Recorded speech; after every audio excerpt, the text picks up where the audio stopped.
Order, business motion, Leader.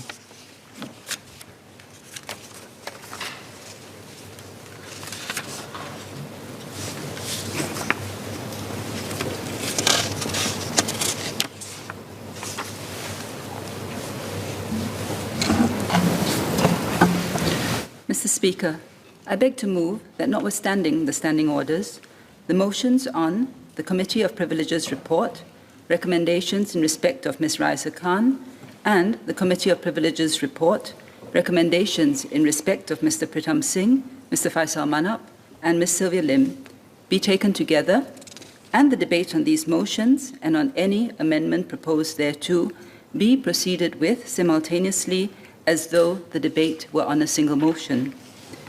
Mr. Speaker, both motions arise out of the report of the Committee of Privileges issued last week in respect of the complaint against Ms. Rajah Khan for untruth spoken in Parliament. The first motion deals with the committee's findings and recommendations in respect of the conduct of former Workers' Party MP Ms. Rajah Khan, which I had previously referred to the committee. The second motion deals with the committee's findings and recommendations in respect of the conduct of the Leader of the Opposition, Mr. Pritam Singh, and Workers' Party MPs, Mr. Faisal Manap and Ms. Sylvia Lim, which arose in the course of the committee's inquiry. Given that both motions arise out of the same report, and further, given that the facts and matters pertaining to the motions are interlinked and the same set of evidence applies to both, I wish to move that the two motions be considered together and debated concurrently. A concurrent or simultaneous debate will allow members to address both motions in a single speech and enable the issues raised in the two motions to be considered holistically. It will also allow for more efficient conduct of parliamentary business. To be clear, and for avoidance of doubt, it is only the debate that is to be concurrent. The motions remain as two separate motions, and at the end of the debate, the votes on the two motions will be taken separately. Mr. Speaker, I beg to move. Question is, as moved by the Leader of the House, as many as of that opinion say aye. Aye. To the contrary, say no. I think the ayes have it. The ayes have it. Order. The clerk will now proceed to read the notices of motion.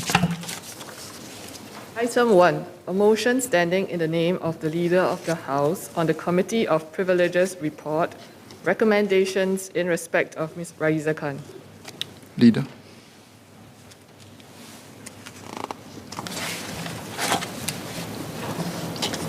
Mr. Speaker, may I seek your permission to move both the motions standing in my name on today's order paper, one after another, and for my opening speech and reply at the end of the debate to range over both motions. In view of the earlier decision of this House to have both motions taken together and the debate to proceed simultaneously on both motions, I will allow the motions to be so moved. Leader, please proceed. Mr. Speaker, I beg to move the first motion standing in my name on today's order paper, titled Committee of Privileges Report, Recommendations in Respect of Ms. Rajah Khan. I also beg to move the second motion standing in my name on today's order paper, titled Committee of Privileges Report, Recommendations in Respect of Mr. Pritam Singh, Mr. Faisal Manap, and Ms. Sylvia Lim. Sir, with your permission, can I ask for the distribution of the copies of the two motions that I have referred to? I thought that it might be more convenient for members to have copies so that they can refer to it as I'm speaking. Please do. And, sir, may I proceed as the copies of the two motions are being distributed? Yes, please. Mr. Speaker, on the face of it, the motions before us today require us to make certain decisions about the conduct of certain MPs. However, the motions are of a far deeper and greater significance. Fundamentally, the motions are about safeguarding the essence of democracy, our democracy, and preserving its most vital and essential characteristic, which is trust. They are about the need to ensure the integrity of our institutions and Parliament in particular, and about the confidence Singaporeans can have in their elected representatives. These things are not given. Established democracies like Australia and the United Kingdom have in recent months had to deal with allegations of senior parliamentarians being untruthful. The consequences are the erosion of public trust. Now, regrettably, we have to deal with our own situation of parliamentarians being untruthful. How we deal with this will reflect on our values and the standards of conduct to which we hold ourselves as MPs. How did we come to this point? Let me provide a quick recap. On 3rd August 2021, Ms. Khan spoke during the debate on the Workers' Party motion titled Empowering Women. She claimed that the police response to sexual assault survivors who lodged police reports was sometimes disheartening. She alleged that 3 years ago, she had accompanied a sexual assault survivor to make a police report against a rape that was committed against the survivor. She claimed to have witnessed the survivor come out crying. The police officer had allegedly made comments about her dressing and the fact that she had been drinking. Ms. Khan made that statement twice on 3rd August and repeated it during a later session on 4th October. However, on 1st November 2021, Ms. Khan confessed in Parliament that she had not in fact accompanied the survivor to the police station. I'll refer to this as the untruth. I raised a complaint under Standing Order 107B against Ms. Khan for breaches of privilege, and the matter was referred to the Committee of Privileges, the committee. The committee was duly convened and began its inquiry on 29 November 2021. The committee completed its work and presented its report to Parliament on 10 February 2022, making findings and recommendations in respect of Ms. Khan's conduct. However, in the course of its inquiry, the conduct of 3 senior members of the WP leadership also came into question. This led the committee to also make certain findings and recommendations relating to them as well. Before I go into the report, Mr. Speaker, let me say something about the privileges and immunities of Parliament and the corresponding duty that arises. One of the most powerful things about a parliamentary democracy is the ability to speak freely and candidly in Parliament. This is so that MPs can raise matters of public importance, safe in the knowledge that they have immunity from civil or criminal proceedings outside this House. That is a great privilege. In Singapore, this is enshrined in the Parliament Privileges, Immunities and Powers Act of 1962, the PPIPA. But because it is such an important privilege, it must also be used responsibly and must not be abused. This includes the need to be truthful on and to be able to substantiate matters said in Parliament or any committee of Parliament. The other aspect of parliamentary democracy is that MPs are expected to act honourably and to respect the processes of Parliament as an institution and not to act in a manner that would undermine it or the work of its committees. Thus, dishonourable conduct, abuse of privilege, and contempt of Parliament, including its committees, are offences under the PPIPA. Parliament is expected to keep its own house in order. Hence, the Act gives Parliament power to deal with such offences, ranging from a reprimand, suspension of privileges from Parliament, a fine, or even committal to prison and expulsion from Parliament. In addition, if the conduct constitutes an offence listed under Part 5 of the PPIPA, Parliament also has the power to refer the matter to the public prosecutor. Let me now deal with the findings and recommendations of the committee. First, in respect of Ms. Rajah Khan for abuse of privilege. In terms of liability, the case against Ms. Khan is clear and straightforward. She has admitted that she lied in Parliament twice on 3rd August 2021 and again on 4th October. The committee has therefore found that she acted with disregard for the dignity and decorum of the House and recommended that Parliament finds Ms. Khan guilty of abuse of privilege on all 3 occasions and you will see that this is dealt with in para 2A of the first motion. The next issue then is what penalty she should receive for these abuses of privilege.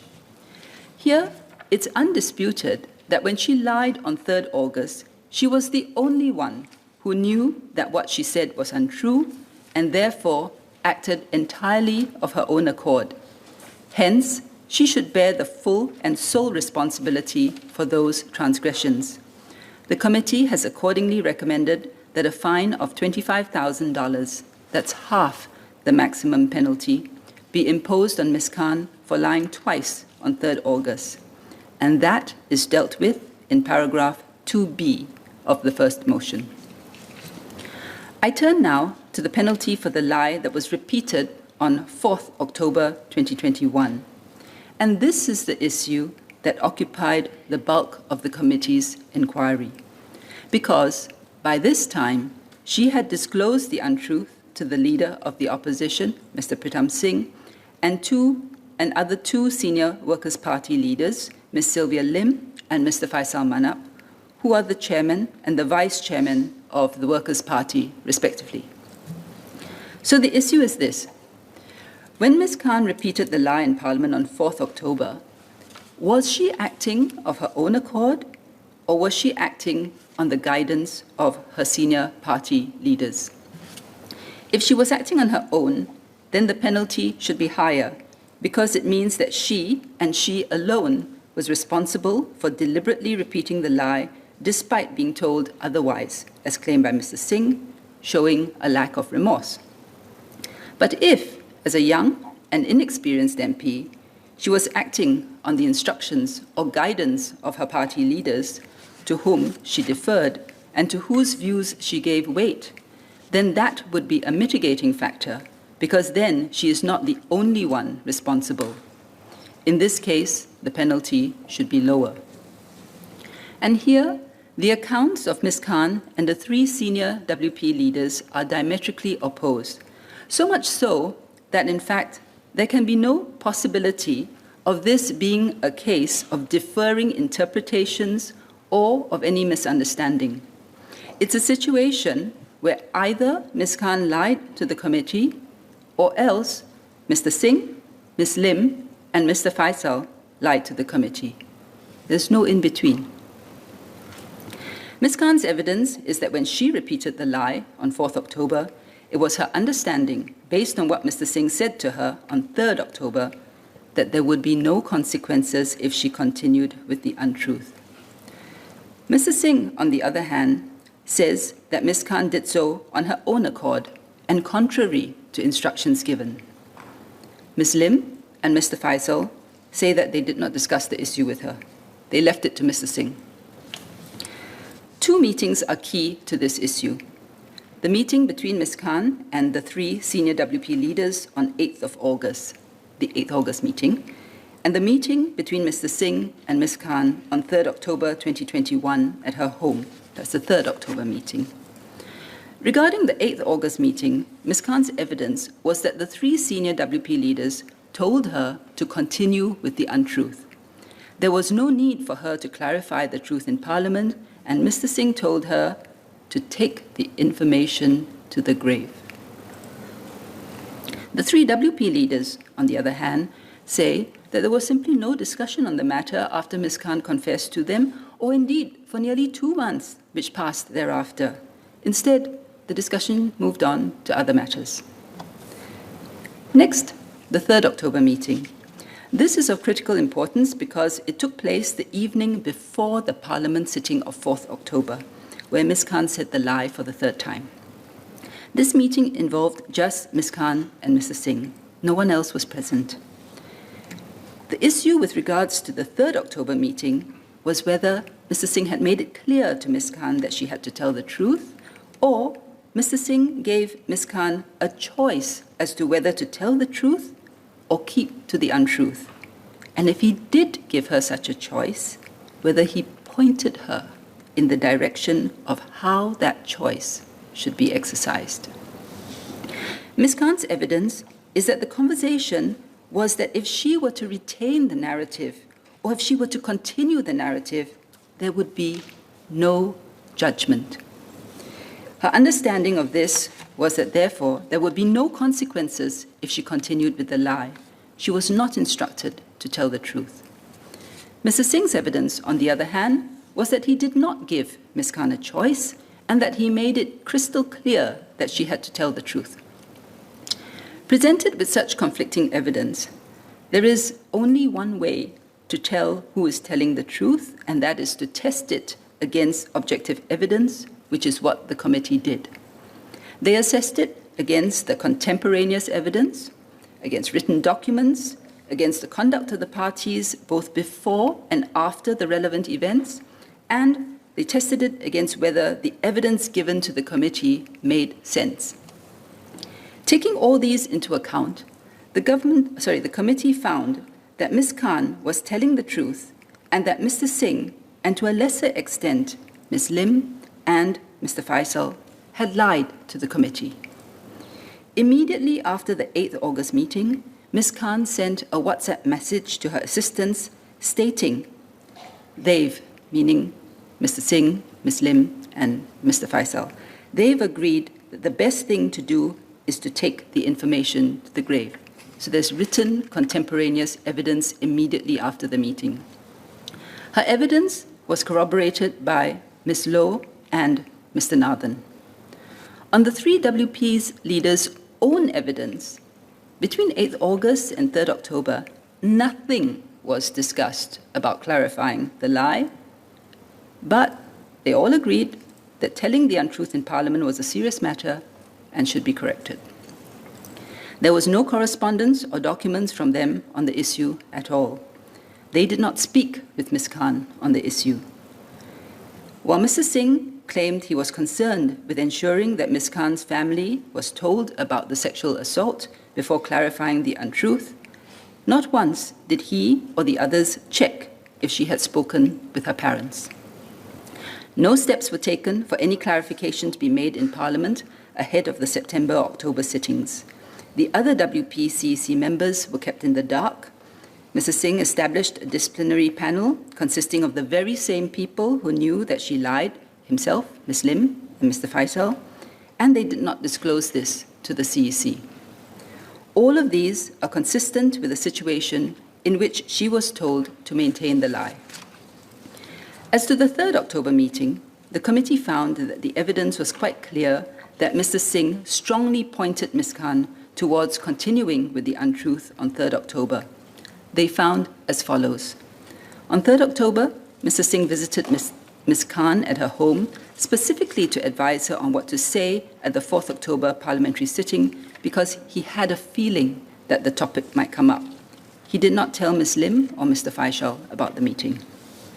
At this meeting, Mr. Singh did not tell Ms. Khan to proactively raise the matter or to tell the truth. This is not disputed, but this common position was only arrived at after inconsistencies in Mr. Singh's evidence was pointed out and he had changed his evidence. Mr. Singh initially said Ms. Khan had to proactively clarify the truth on 4th October, even if the issue did not come up. But when it was pointed out that no preparations had been made, there was no draft statements, for example, then he said no preparatory steps were taken because it was uncertain if Ms. Khan would have to clarify the truth. At this point, he realized this earlier evidence was untenable, and he changed his position and admitted that he did not tell Ms. Khan to come clean proactively on 4th October. He then said she should tell the truth if raised. But Mr. Singh's claim that he made clear on 3rd October that Ms. Khan should clarify the truth if raised is contradicted by the fact that no preparation whatsoever was made prior to 4th October to prepare for the truth to be told.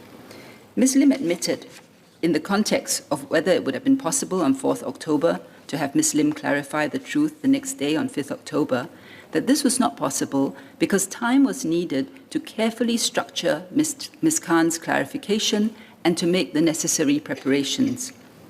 This is borne out by what happened after the decision was taken to come clean on 12 October, when the whole Workers' Party machinery swung into action. There were discussions on what the draft statement should look like. The drafts were personally vetted by Mr. Singh and shown to their CEC. Their activists and their social media teams were prepped, etc.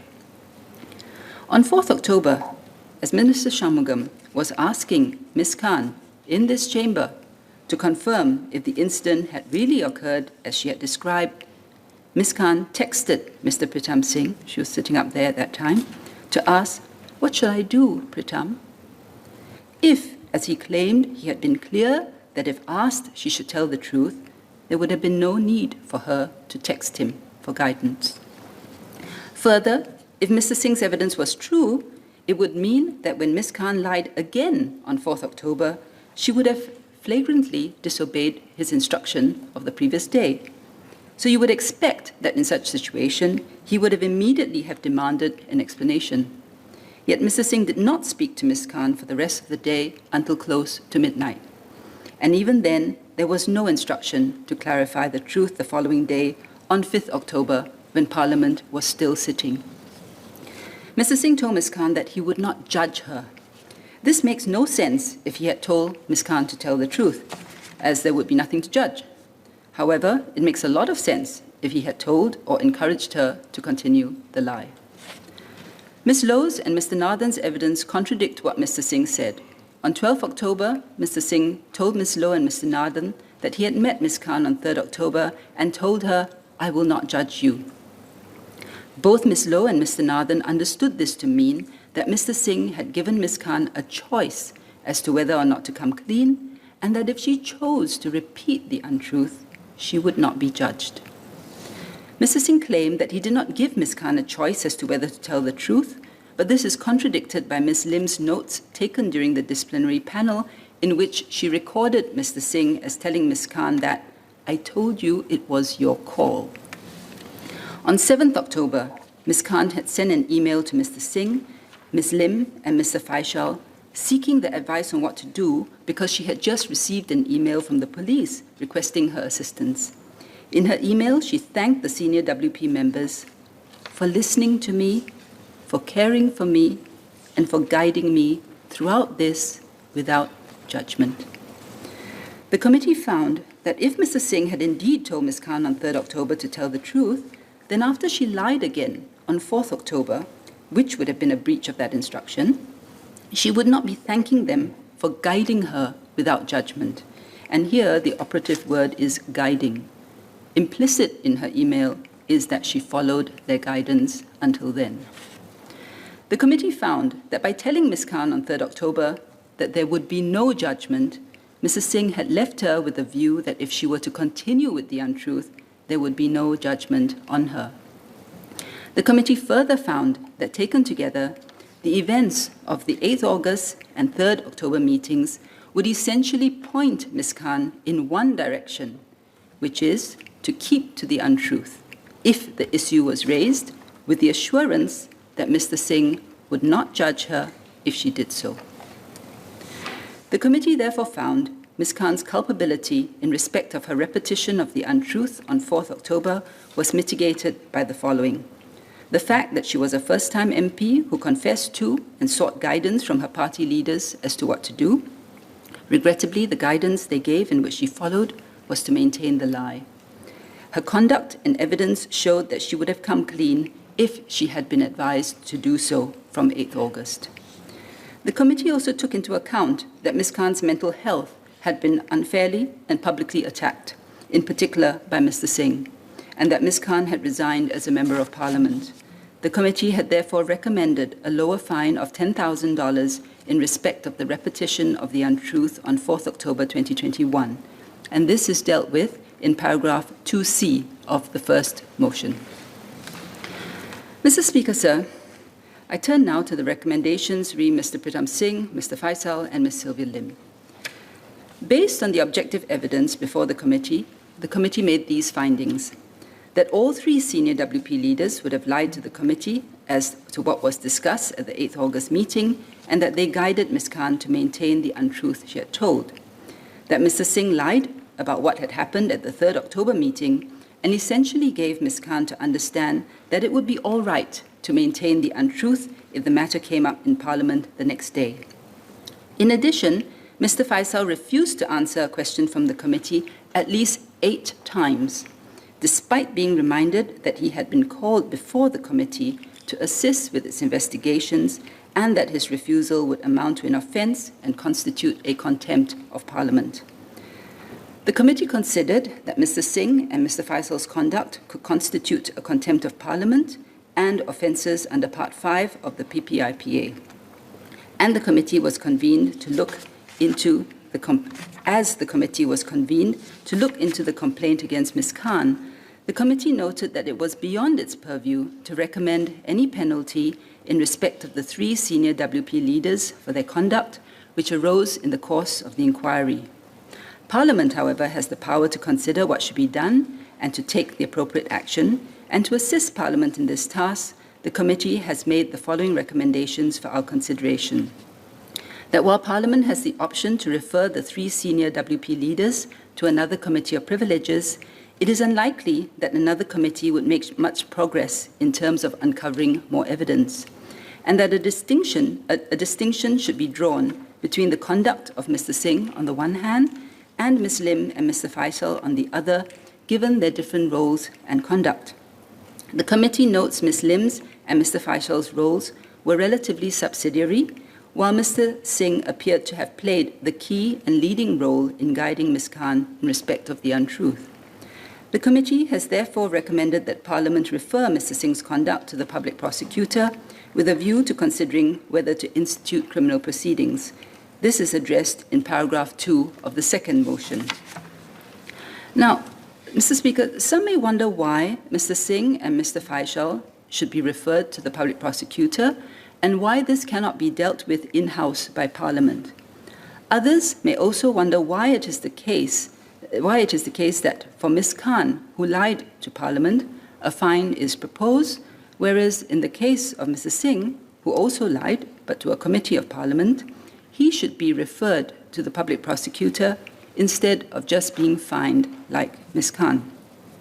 These are important questions, and I want to address them. So let me just explain a little bit about the PPIPA and how it works. Under the PPIPA, there are what I would term, and this is my term, general offences. The offences of dishonourable conduct, abuse of privilege, and contempt. These Parliament can and often would deal with it themselves. But there's also a certain category of offences which could be dishonourable conduct, you could classify them as contempt, but they're very specific under Part 5 of the PPIPA. These include lying to a committee in Parliament and refusing to answer questions, as well as refusing to produce documents. There are other offences listed under Part 5, but this special category, what is common about all of them and why they are also regarded as serious is that they essentially pervert or obstruct or prevent the processes of Parliament. Now, for the Part 5 offences, Parliament has the power to refer these to the PP. The PPIPA does not provide for other offences to be referred to the PP. It has to be under Part 5. And you could have an offence which is a Part 5 offence, but which Parliament may choose not to refer if it doesn't think it is that serious. So in this case, the committee found that all 3 lied. But it's only recommending to refer Mr. Singh to the PP, not Ms. Lim, nor Mr. Faisal Manap, because their roles were subsidiary and their lives were not as egregious. Then you may ask, okay, so what is the difference between what Mr. Singh's lie and Ms. Khan's? The seriousness of the conduct on the part of Mr. Singh is this. Ms. Khan lied to Parliament, and that's bad enough. But Mr. Singh, on the other hand, if what the committee found is correct, not only lied, but lied under oath. And not only that, but this was in proceedings before a select committee of Parliament conducting a formal inquiry and tasked with finding out the truth. And there's also the question of the consequences of a lie in this context, because it would, if believed, have had a bearing on the punishment to be meted out to Ms. Khan. The lies would have determined the fate of another MP who was being looked at before the Committee of Privileges. And that is a different order of seriousness altogether. That is a Part 5 offence under the PPIPA. And that is the reason why the committee had recommended referring Mr. Singh to the public prosecutor. The other thing is that it would mean that Ms. Khan was following his guidance when she lied on 4th of October, and that is also very serious.